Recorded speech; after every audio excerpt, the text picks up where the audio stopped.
Hello दोस्तों, कैसे हैं आप सब। हमने पोटेंटाइजेशन पढ़ा था जिसमें दो प्रोसेस थे, एक ट्रैचुरेशन और दूसरा सक्कसन। ट्रैचुरेशन हमने पढ़ चुका है, अब दूसरा सक्कसन देखते हैं। सक्कसन कौन से सब्सटेंस होता था? सक्कसन सॉल्यूबल सब्सटेंस का होता था, सॉल्यूबल मेडिसिनल सब्सटेंस का। सॉल्यूबल मेडिसिनल सब्सटेंस थे, उनका सक्कसन हो रहा था। सॉल्यूबल मेडिसिनल सब्सटेंस का सक्कसन हो रहा था। और ये हैनीमैन सर के old method of preparation of medicine में क्लास 1 से लेके 6 तक आते हैं। इसमें सॉल्यूबल है जो वाटर में या अल्कोहल में, वो क्लास 1 से लेके क्लास 6 तक आता है। जो इनसॉल्यूबल हैं वो क्लास 7 से लेके क्लास 9 आते हैं, जिनका टर्चुरेशन हुआ था। अब सक्कसन के बारे में देख लेते हैं, उसका डिफिनीसन। सक्कसन क्या है? It is a process of potentization. It is a process of potentization of medicinal substance which are soluble in liquid vehicle, जो कि सॉल्यूबल है लिक्विड वेहिकल में। लिक्विड वेहिकल में भी यहाँ पे पर्टिकुलरली अल्कोहल लेते हैं। जैसे ट्रैचुरेशन में शुगर ऑफ मिल्क लिया था सॉलिड वेहिकल में, वैसे ही यहाँ पे लिक्विड वेहिकल में alcohol. It is a process of potentization of medicinal substance which are soluble in liquid vehicle, particularly in alcohol, by downward friction. इसमें फ्रिक्शन देते हैं।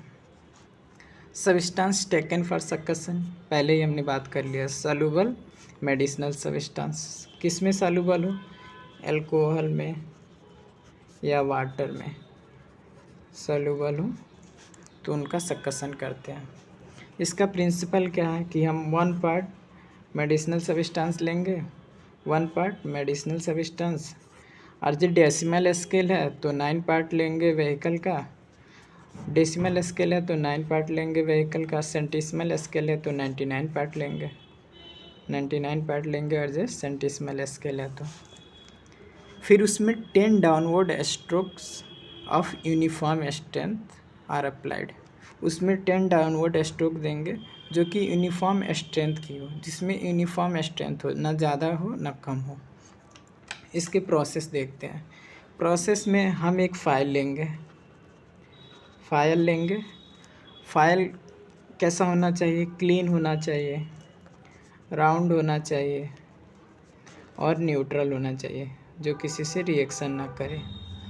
क्लीन होना चाहिए, राउंड होना चाहिए, न्यूट्रल होना चाहिए। फिर इसमें जितना रिक्वायर अमाउंट ऑफ ड्रग या मेडिसिनल सब्सटेंस है वो ले लेंगे, और फिर हम अपना व्हीकल ले लेंगे। आज डेसिमल स्केल पे कर रहे हैं तो 9 पार्ट ले लेंगे। ये हमारा मेडिसिनल सब्सटेंस हो गया और ये हमारा व्हीकल हो गया। इन दोनों को हम क्या करेंगे? जो फाइल लिया है वो लेवल भी मार्क भी रहेगा,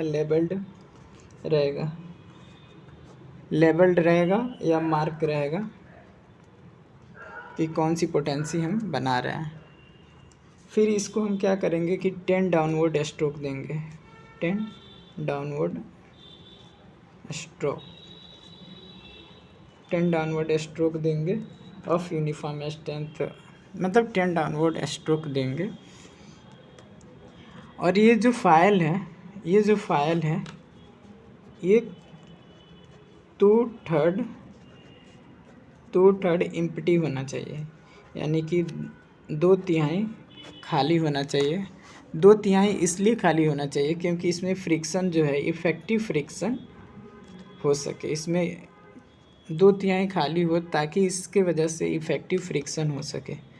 इफ़ेक्टिव फ्रिक्शन के लिए हम क्या करते हैं? इसको 2/3 खाली रखते हैं, 2/3 खाली रखते हैं इफ़ेक्टिव फ्रिक्शन के लिए। प्रोसेस क्या था? हमने एक फ़ाइल लिया, फ़ाइल कैसा था? क्लीन था, राउंड था, न्यूट्रल था। क्लीन, राउंड, न्यूट्रल था। वो लेवल्ड था या मार्क्ड था कि कितना पोटेंशियम में बनाना है, लेवल्ड था या मार्क्ड था।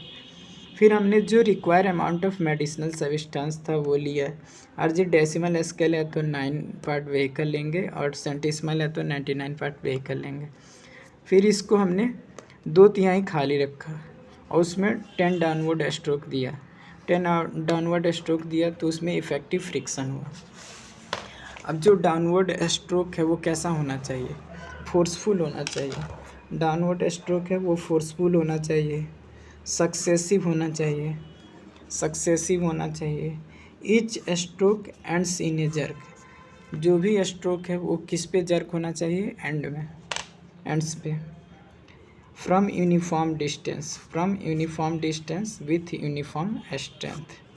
जो स्ट्रोक होना चाहिए वो फोर्सफुल होना चाहिए, सक्सेसिव होना चाहिए, वो एक जर्क पे एंड होना चाहिए और यूनिफॉर्म डिस्टेंस से होना चाहिए विथ यूनिफॉर्म स्ट्रेंथ।